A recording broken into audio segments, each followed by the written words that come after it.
2019년도 벌써 1월 세 번째 주일이 되었습니다. 사실 겨울이 되면 한국의 겨울은 하얀 눈이 내리는 낭만의 겨울이었습니다. 그러나 몇 년 전부터 우리 한국의 겨울은 미세먼지로 뒤덮인 사실 공포의 겨울, 그래서 우리를 숨막히게 만드는 겨울이 되어버리고 말았습니다. 우리는 현대 기술 문명이 발전하면 한없이 편해질 줄 알았습니다. 그리고 실제 편리한 삶을 누리고 있습니다. 그러나 동시에 우리의 환경이 숨쉬기조차 힘들어진다는 이 부작용을 우리는 미처 깨닫지 못하고 여기까지 왔습니다. 사실 하나님이 인간을 만드시고 창세기 2장에 보면 생기를 그 코에 불어 넣으셔서 마음껏 숨쉬며 살 수 있는 자유를 주셨습니다. 사실 지금까지도 빈부의 차이는 있을 수 있었지만 우리 모든 인간이 마음껏 숨쉬며 살 수 있는 그 자유는 차별이 없었습니다. 그러나 현대의 기술 문명이 하나님께 도전하는 바벨탑이 되어서 이제 어느 누구도 마음껏 숨쉬며 살 수 있는 그 자유를 잃어버리게 되었습니다. 이게 기술 문명이 우리들에게 가져다준 결과입니다. 사실 오늘 본문을 보면 이 본문 속에 지금 숨쉬기 힘든 이 세상을 해결할 수 있는 자유를 다시 찾을 수 있는 그런 메시지가 담겨져 있어요. 그렇다고 제가 오늘 이 본문을 가지고 기후 대책에 대해서 말씀을 전하고자 하는 것은 아닙니다. 우리가 이 겨울이 하얀 눈이 내리는 낭만의 겨울이 아니라 숨쉬기조차 힘든 잿빛 겨울이 된 이 세상을 보면서 우리들이 하나님 앞에 고민 한번 해보자는 의도였습니다.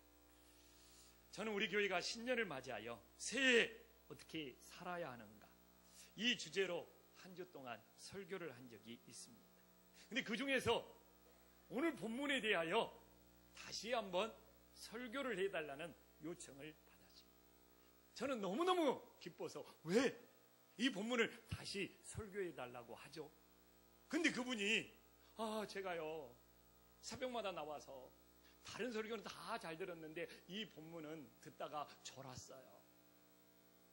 나는 또 태어나서 자기가 설교를 듣다가 졸았다고 다시 한번 설교해달라는 사람은 17년 만에 처음이었습니다.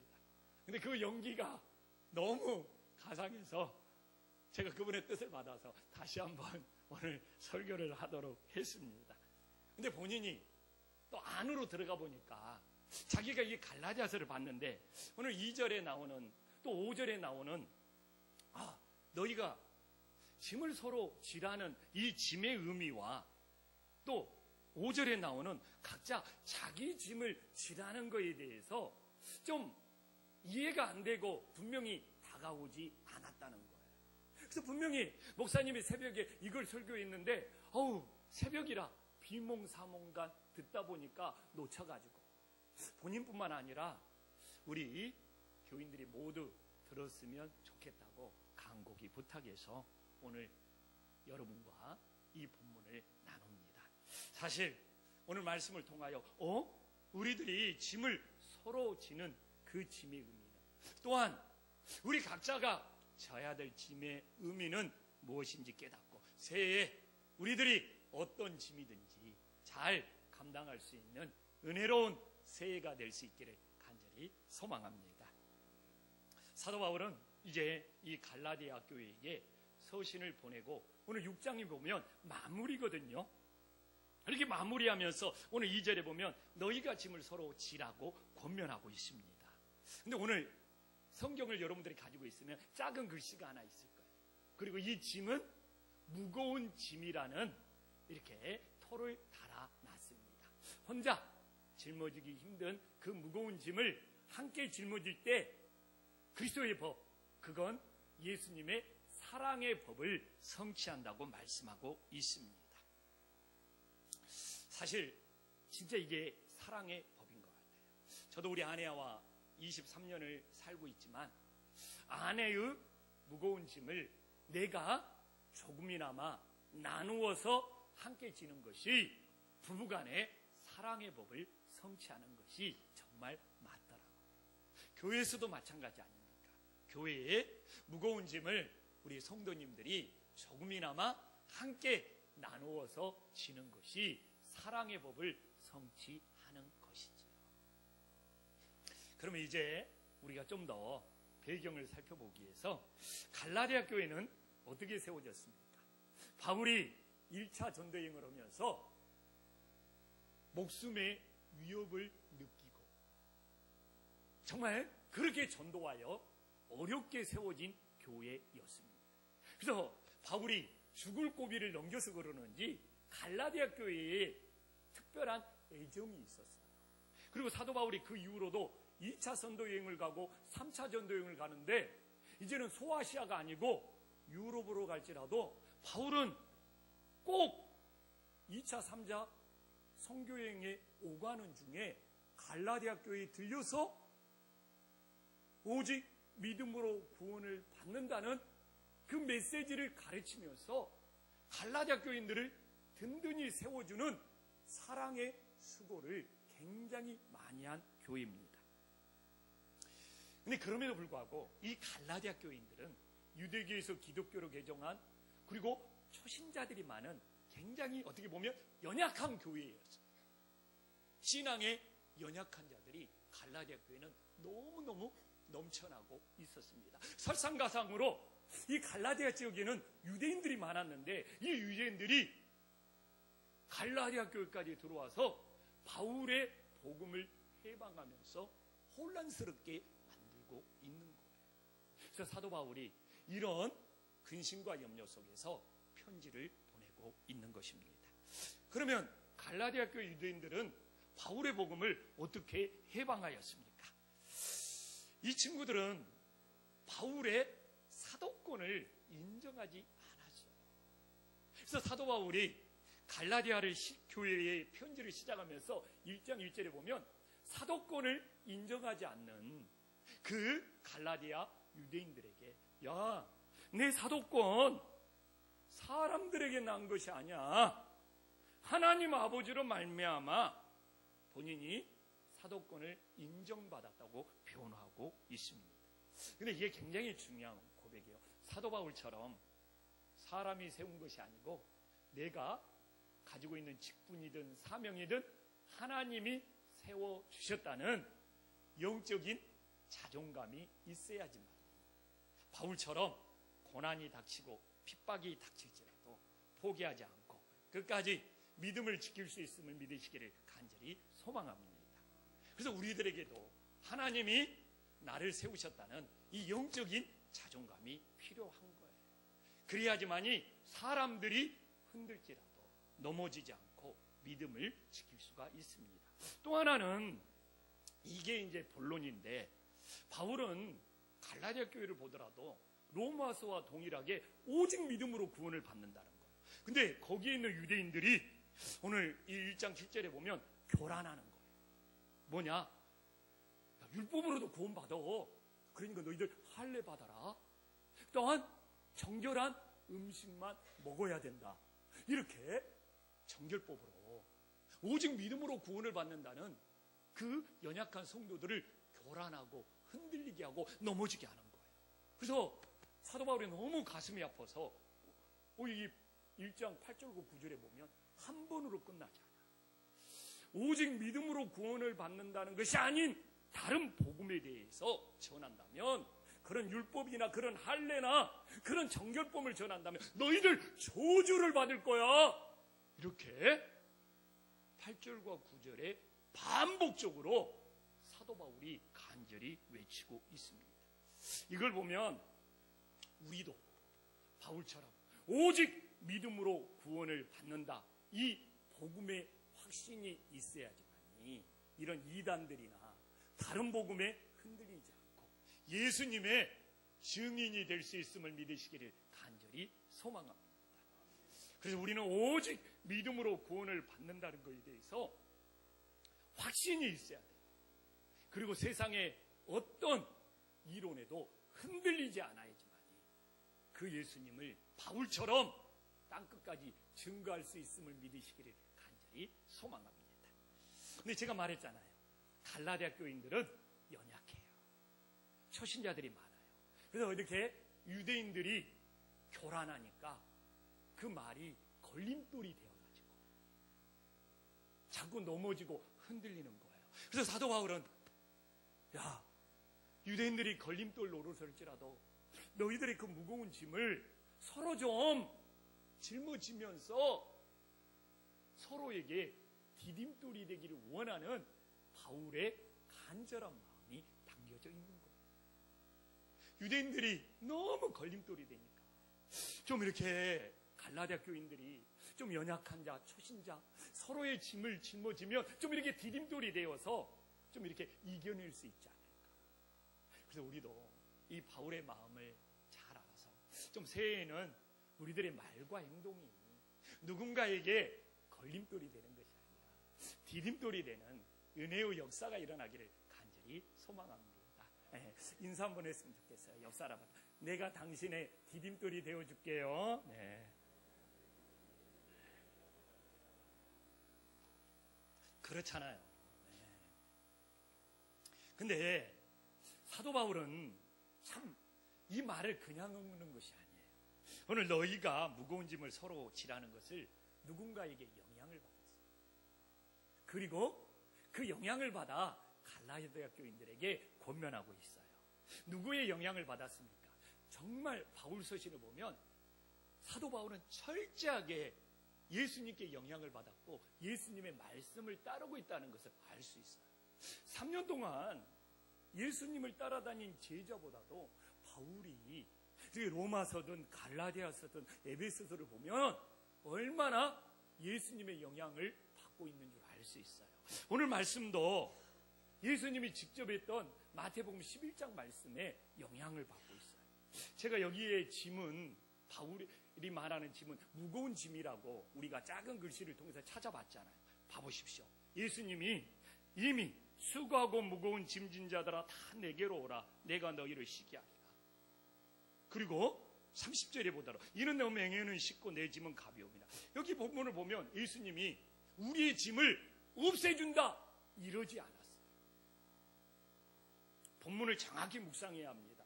그리고 예수님께서 야 너희들의 무거운 짐 내가 대신 다 짊어질게 이러지 않았어요. 예수님은 분명히 너희들 무거운 짐 있냐? 나한테 가지고 와서 나랑 서로 함께 짊어지면 가벼워지지 않겠냐?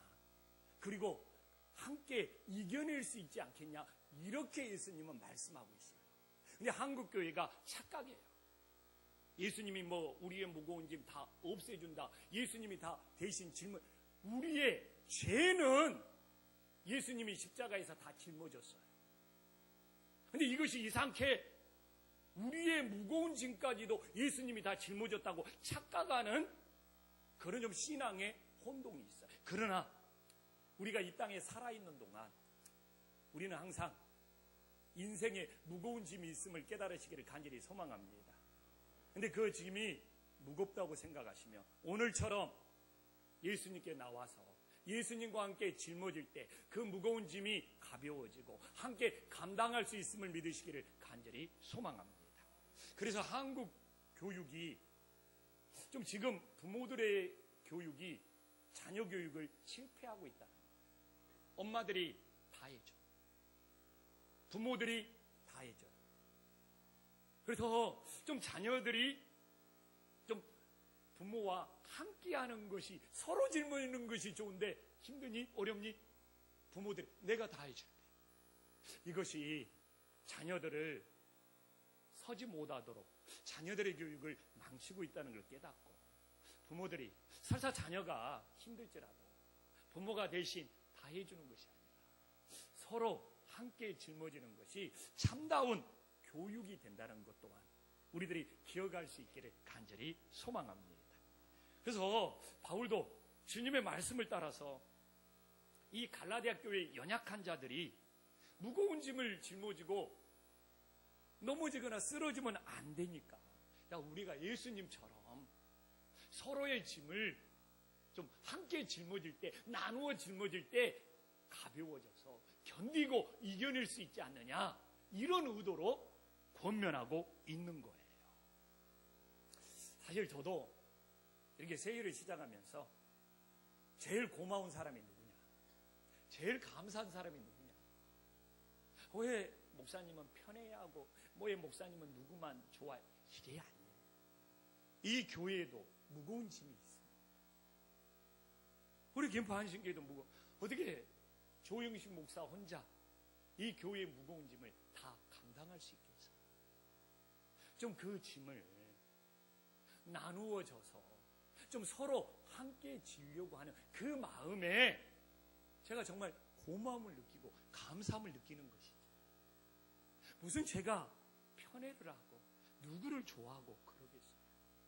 야, 이렇게 교회에 무거운 짐이 있는데 저분이 그 무거운 짐을 조금이나마 함께 나눠주려고 하네. 그러면 당연히 제 마음속에는 감사함과 고마움이 찾아올 수밖에 없는 거 아니에요?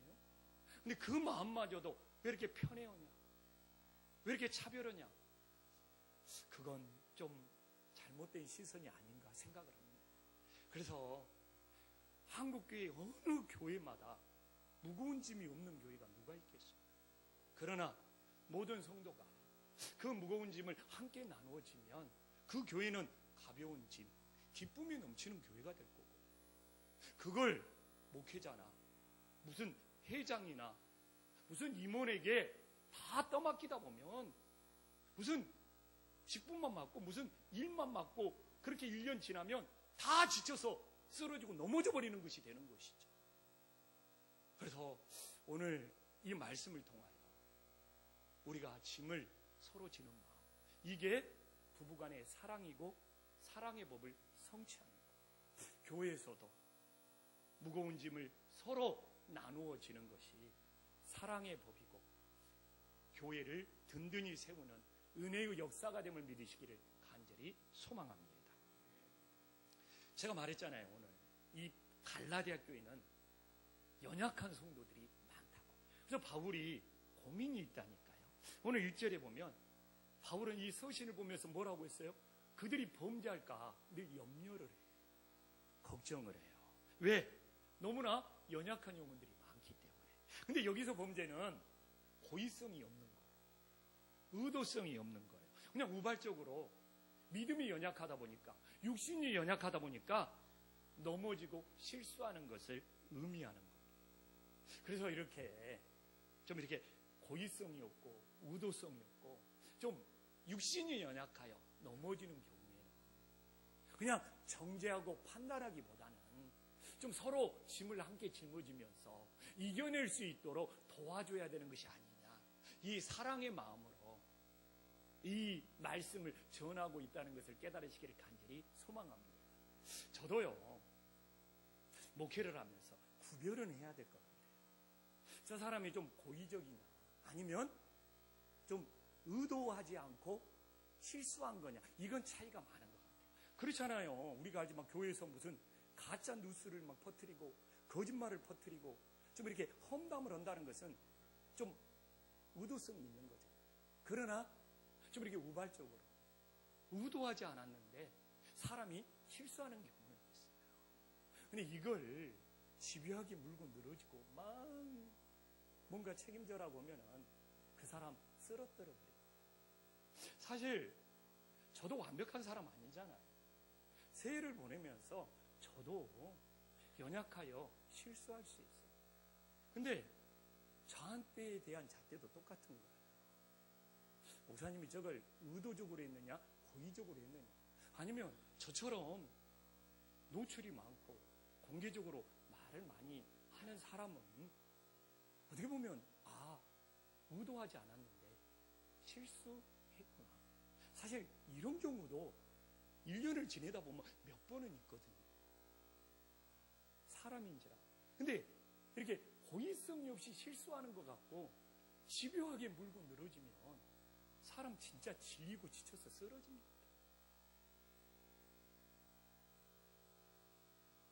그래서 우리들은 다 연약함이 있어요. 그리고 고의성이 없이 실수하고 넘어질 수가 있어요. 그럴 때 오늘 사도 바울의 고백처럼 짐을 서로 짊어지는 것이 사랑의 공동체, 서로를 세워주고 교회를 세워가는 은혜의 역사가 일어남을 믿으시기를 간절히 소망합니다. 그러면 그렇게 의도하지 않았는데 육신이 연약하여 넘어진 영혼들을 사도 바울은 그 짐을 어떻게 서로 짊어지라고 말하고 있습니까? 첫 번째는 이 마음이 중요하다는 거예요. 우리 마음에 따라 짐을 짊어질 수 있는지 없는지. 그래서 그 마음 어떻게 말합니까? 1절에 신령한 너희는, 여기서 신령은 영적이라고 생각할수록 뭐라고 합니까? 온유한 심령, 온유한 마음으로 대하라는 거예요. 근데 이게 좀 특이해요. 사도 바울이 영적으로 신령하다는 것을 무엇과 성령의 9가지 열매인 온유와 연결시키고 있어요. 근데요, 이상하게 한국교회는 뭐 기도원이나 이런 문화가 영적으로 신령하다 그러면 굉장히 세. 굉장히 뭐랄까 막 영적인 막 파워가 있다고 하면서 막 혼내고 막 꾸짖고 그러면서 영적으로 신령하기 때문에 자기가 그런다는 거예요. 근데 오늘 사도 바울은 본인이 영적으로 신령하면 신령할수록 온유한 마음이 돼야 돼요. 근데 좀 우리 이쪽의 교회, 우리 땅의 한국의 교회 분위기는 무슨 뭐 좀 자기가 영적으로 대단하다, 신령하다 생각하면 막 저주도 퍼붓고 막 협박도 하고 막 진짜 좀 그러면서 그것이 영적으로 강하고 영적으로 센 줄 알아. 좀 저는 그 틀을 깨야 되는 것이 아닌가. 교회에서도 마찬가지예요. 뭐 오히려 자기는 기도를 많이 해서 막 영적으로 신령한다는 사람이 막 상대방한테 막 저주를 퍼부어. 그러면 그것이 영적으로 자기가 세기 때문에 그런다는 거예요. 이건 아니지 않는가. 오늘 왜 사도 바울은 영적으로 신령한 것에 대하여 온유한 마음으로 연결시키고 있는 거예요. 여기서 온유한 마음은 관용하고 포용하는 마음이거든요. 근데 본인이 영적으로 신령하다고 하면서 왜 다른 사람들을 자기가 영적인 파워가 있는 것처럼 보면서 정죄하고 판단하며 그런 경우 많잖아요. 좀 그런 기도 문화, 좀 그런 분위기. 그건 제가 봤을 때는 이방 종교, 오히려 좀 무속적인 요소가 교회까지 침투하지 않았나. 철저히 기독교는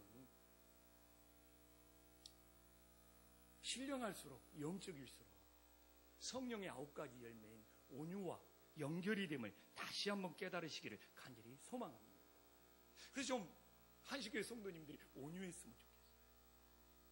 좀 이렇게 관용하고 포용했으면 좋겠어요.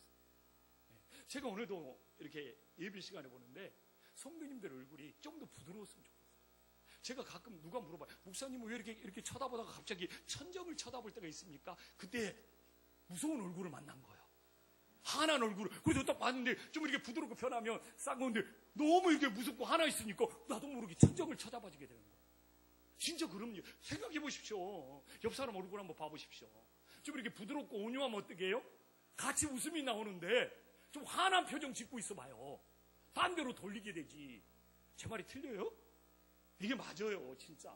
그래서 내가 가끔 이렇게 돌아보다가 나도 이렇게 제 설교 동영상을 보잖아요. 갑자기 천정으로 너를 탁 치켜들 때가 있어.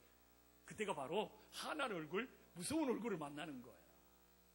근데 진짜 영적으로 신령할수록 우리의 모든 것은 성령의 9가지 열매인 온유와 연결이 되고 그럴 때 아름다운 열매가 맺힐 수 있음을 믿으시기를 간절히 소망합니다.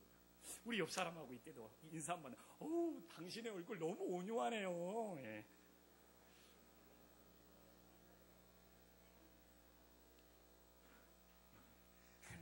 이제 오늘은 제가 이렇게 설교하면서 천장 쳐다볼 일이 없을 것 같아요.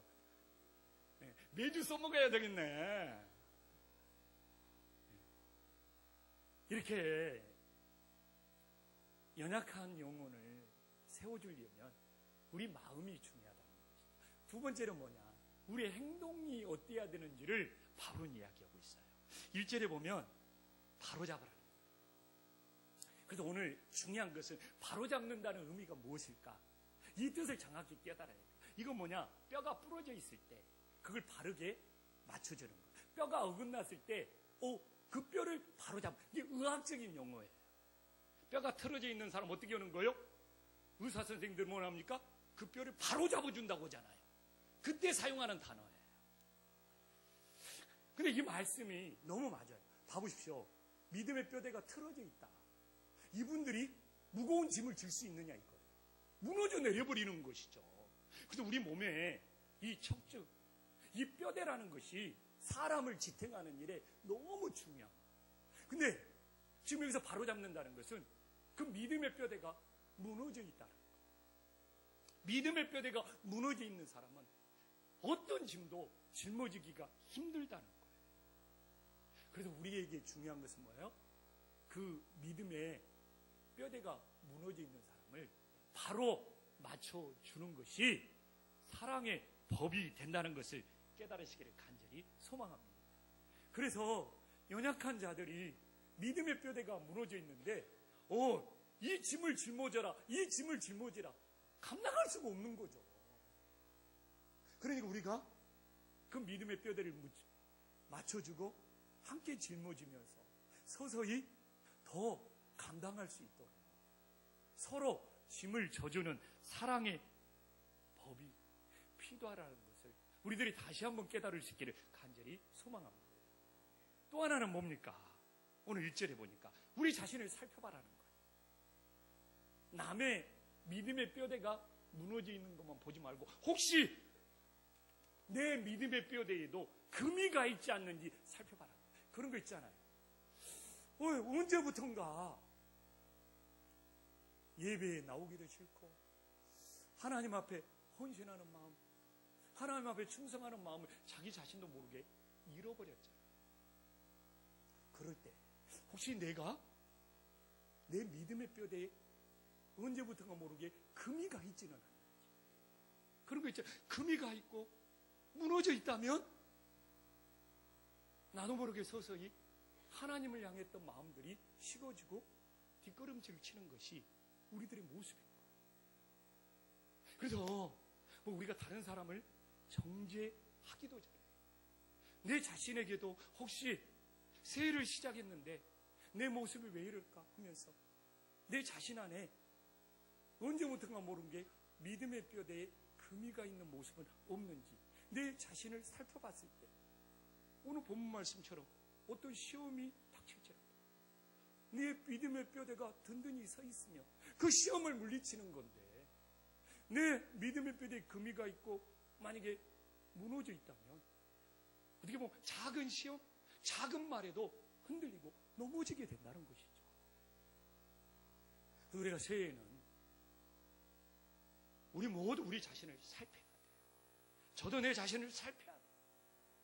내 안에 어디에 믿음의 뼈대가 금이가 있는지를 알고 말씀의 칼슘을 먹어서 칼슘이 뼈를 튼튼하게 돼요. 말씀의 칼슘을 먹어서 우리의 믿음의 뼈대를 든든히 세우는 은혜의 역사가 일어나기를 간절히 소망합니다. 그러면 도대체 어떤 것이 믿음의 뼈대가 무너져 있고 금이 갔다고 하는 거냐? 사도 바울은 그 첫 번째로 스스로 속인다는 거예요. 스스로 속이는 자는 지금 믿음의 뼈대가 무너져 있고 믿음의 뼈대에 금이가 있는 거예요. 근데 스스로 속이는 이유를 3절에 보면 정확히 설명해 주고 있잖아요. 자기가 아무것도 되지 않았는데 된 줄로 생각한다는 거예요. 어떤 의미입니까? 오늘 나는 예배에 참석해서 종교적인 의무를 다했다. 이렇게 된 줄로 생각한다. 그러나 중요한 것은 이웃의 짐을 나누어지지 못하고 교회의 짐을 나누어지지 못하면서 나는 오늘 예배 참석했어. 내 종교적인 의무를 다했어. 이렇게 된 줄로 생각하는 것은 뭐예요? 자신의 믿음의 뼈대에 금이가 있다. 그건 자기 자신을 스스로 속이고 있다. 근데 우리 그럴 수 있잖아요. 나 오늘 교회 갔다 왔는데, 나 오늘 예배 드렸는데, 그래서 나는 오늘 종교적인 의무를 다했는데, 이렇게 된 줄로 생각하는 것은 자신의 믿음의 뼈대에 금이 가 있습니다. 그리고 우리 자신을 살피고 돌아봐야 합니다. 내가 하나님 앞에서 지금 그리스도의 사랑의 법을 섬기기 위하여 내가 짐을 서로 지고 있는 것이 무엇인가? 저는 좀 새해 우리 김포한신교회가 새가족들이나 초신자들한테 청교인들이 조금만 관심 갖고 인사 나누고 말 건네고 사랑만 해도 그 초신자들의 새가족들이 정착도 잘하고 놀라운 더 큰 부흥의 역사가 일어날 줄 믿습니다. 이게 작은 일 같지만 짐을 서로 지는 거예요. 그런 마음이 있을 때 교회는 사랑에 넘치는 공동체가 되는 거예요. 목사 혼자 교회를 사랑의 공동체로 만들 수 없는 거예요. 우리 모든 성도님들이 지금 이렇게 바나바처럼 무슨 엄청난 일은 아닐지라도 처음 보는 얼굴이 좀 더 관심과 사랑의 미소와 말을 건네준다면 이 교회 사랑이 넘치는 교회가 될 줄 믿습니다. 그리고 또 하나의 짐을 5절에 말하고 있잖아요. 각각 자기 짐을 지라. 이야기는 뭡니까? 이건 사명의 짐이에요. 오늘 제가 말했잖아요. 두 가지 짐을 말한다. 첫 번째 2절에 나온 짐은 이웃과 짐을 나누는 사랑의 짐이에요. 그래서 이웃과의 관계 속에서 사랑의 법을 성취하는 거예요. 근데 이 5절의 짐은 하나님이 나에게 맡기신 사명이 뭐냐? 하나님이 나에게 맡기신 일이 뭐냐? 이건 하나님과의 관계예요. 이게 2절에 나온 첫 번째 짐은 이웃과의 관계라면 이 5절에 나온 이 짐은 하나님과의 관계 속에 내 자신에게 맡기신 사명의 짐이 뭐냐를 깨닫게 해주는 거예요. 그래서 기독교는 십자가예요. 이렇게 수직과 수평이 맞아야 돼요. 이웃과의 관계 속에서 서로 짐을 나눠지는 사랑의 법이 있어야 되고 하나님과의 관계 속에서 하나님이 맡기신 짐을 감당하는 사명의 십자가가 있어야 되는 거예요. 그래서 우리는 새해에 이웃과 짐을 나눠지는 이 수평적인 사랑의 법, 하나님이 우리에게 맡기신 이 사명의 짐을 잘 감당하여 수직과 수평이 맞는 믿음의 자녀들이 되기를 간절히 소망합니다. 이제 하나님 말씀 마무리할게요. 근데 자기 짐을 지려고 하면 그냥 져지나요? 그래서 4절에 먼저 언급하는 거예요. 자기 짐을 지려면 내일이 뭐지? 내일이 뭐지? 자기 자신을 살필 줄 알아야 돼요. 이게 관심이죠. 이게 관심이죠. 그래야지 금년에 내가 져야 될 짐이 무엇인지를 알 수 있는 것이죠. 자기가 무슨 일을 해야 되는지 자기 자신을 살피지 못하면 어떻게 자기 짐을 질 수 있느냐 이거죠. 또한 여기서는 바울이 반대적인 측면만도 고려하고 있어요. 그런 것을 악용돈다는 것이죠. 짐을 서로 지라고 했네 하면서 자기가 해야 될 짐을 딴 사람에게 자꾸 떠맡긴다는 거예요. 그러니까 사도 바울은 그 부작용, 그 반대급부도 지금 예방을 하고 있는 거예요. 자기가 할 수 있는 일은 자기가 하고 자기가 안 되는 일은 서로 함께 짐을 지느야 되는 건데 짐을 서로 했다고 자기가 할 수 있는 일까지도 다른 사람한테 떠넘기는 그런 반대급부까지 차단하고 있는 거예요. 그러면서 뭐라고 말하고 있습니까? 자기를 살펴서 했다고 해도 4절에 자랑할 것이 자기에게는 있고 남에게는 없다는 거예요. 남에게 내가 이런 일을 했다고 자랑하면 교만이 되는 거고 자기에게 말하면 뭐가 되는 거예요? 감사가 되는 거예요.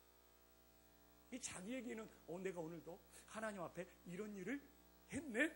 자기에게 말하면 이런 일을 할 수 있게 해주신 하나님께 감사가 되는 거예요. 그럼 그걸 내가 이런 일을 했어 남들에게 말하면 자랑이 되는 것이죠. 지난주에 제가 책을 읽다가 자랑과 사랑의 차이를 기막히게 정리한 글이 있더라고요. 우리 다 함께 한번 읽어볼까요? 사랑은 뭐고 자랑은 뭔지. 근데 책 깜짝 놀랐어요. 그래서 제가 메모를 해놨어요. 근데 오늘 이렇게 자랑 이야기가 나오네요. 자, 자랑 함께 읽어보겠습니다. 시작.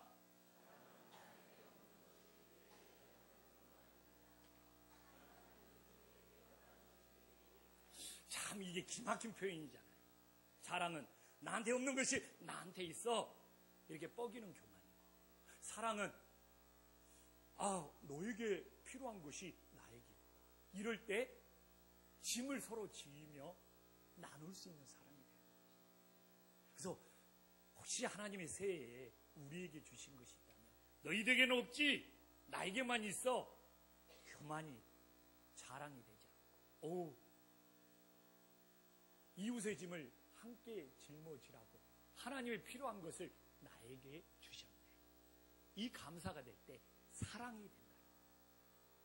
그래서 우리 기독교인은, 그리스도인은 자랑으로 살면 안 돼. 너희들이 없는 거 내가 가지고 있어가 아니라 너희들에게 필요한 것을 하나님이 나에게 주셨네. 이 마음으로 짐을 서로 지고 각각 짐으로써 그리스도의 사랑의 법을 성취할 수 있는 새해 은혜의 역사가 일어날 수 있기를 간절히 소망합니다. 기도하겠습니다.